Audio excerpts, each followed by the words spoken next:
Saya Ustaz Razali Nasir Al-Hafiz selaku mudir dan pengasas Madrasah Tahfiz Al-Quran Uswatun Hasanah. Penubuhan madrasah ini ditubuhkan pada akhir tahun 2011. Bermulanya dua orang pelajar, seorang lelaki dan seorang perempuan, yang mana kita bermula dengan rumah sewa dan dimulai dengan pelajar perempuan, iaitu tahfiz perempuan, hafizah, dan daripada situlah dua orang tadi bertambahnya pelajar-pelajar ke 10 orang, 20 orang, sehingga pernah mencecah 30 ke 40 pelajar.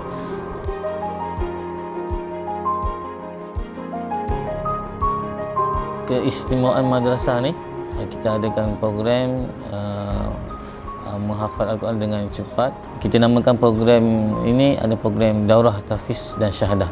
Jadi kita pecahkan kepada 3 program lah. Program pertama, buat hafiz dalam masa 4 bulan 30 juzuk khatam. Dalam masa 4 bulan yang kedua, kita target untuk murajaah 30 juzuk tadi. Dan program yang ketiga, program Syahadah, 4 bulan yang berikutnya kita target untuk Syahadah 30 juzuk.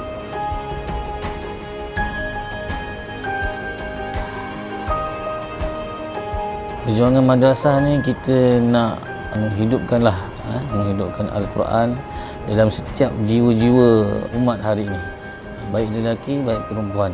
Kalau boleh kita nak jadikan semua orang hafiz-hafizah. Jadi kita nak pastikanlah mereka ini menghafal Al-Quran dengan tajwid yang betul, yakni kualitinya dijaga, dan dalam masa yang sama kita cuba untuk mempercepatkan proses hafalan mereka, sehingga daripada 3 tahun kepada 2 tahun kepada setahun dan akhir sekali kepada 4 bulan. Dan kita di sini pernah menghasilkan seorang pelajar yang hafal Quran paling cepat 2 bulan 6 hari, khatam 30 juzuk.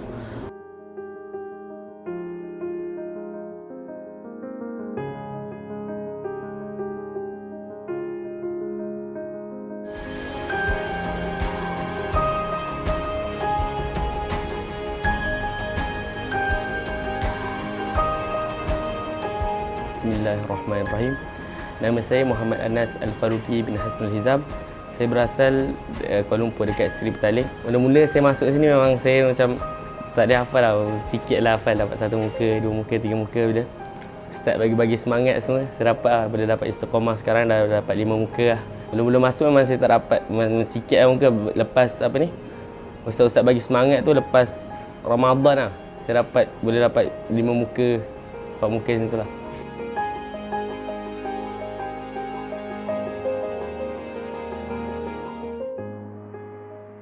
Sumbangan kita perlukan 2 lah. Satu sumbangan bulanan, iaitu sumbangan yang tetap tiap-tiap bulan, kerana kita ada maintenance yang perlu diselesaikan, kan? Kemudian sumbangan seperti tanah, kan? Ataupun rumah wakaf ataupun kenderaan wakaf, itu pun kita perlukan juga. Cuma yang terdekat ni, kalau boleh kita nak cari tanah lah, kita nak cari tanah untuk bangunkan madrasah di situ. Kita nak bangunkan perkampungan tahfiz di situ, kan? InsyaAllah. Sumbangan kita boleh salurkan ke akaun MyBank Madrasah MTauh Management, ataupun kita boleh sumbangkan pada nombor akaun yang tertera di bawah.